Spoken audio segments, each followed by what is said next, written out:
We have exclusive new information tonight about an attack on the Pentagon by Russian hackers. National security correspondent David Martin has learned how last year they seized the email system used by the nation's top military officers, the Joint Chiefs of Staff.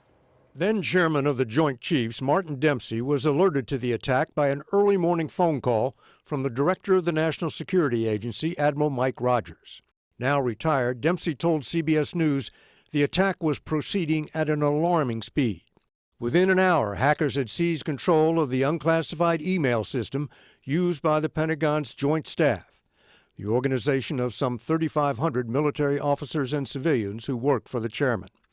In that time, the hackers seized the computer credentials of Dempsey and hundreds of other senior officers, the passwords and electronic signatures they used to sign on to the network. The only way to stop the attack was to take the network down. The attack, which officials now blame on Russia, began with 30,000 emails sent to a West Coast university.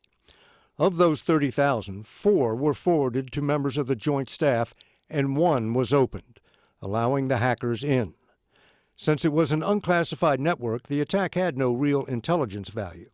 It was not spying, but a full-on assault whose only apparent purpose was to cause damage and force the Pentagon to replace both hardware and software, which took about 2 weeks to accomplish. The motive for the attack was believed to be Russian anger at economic sanctions orchestrated by the Obama administration in response to Vladimir Putin's annexation of Crimea and interference in Ukraine. Cyber attacks have come to be known as weapons of mass disruption, and it is now clear Russia has used them both to meddle in U.S. elections and to do harm to the American military. Scott? David Martin breaking this story at the Pentagon tonight. David, thank you.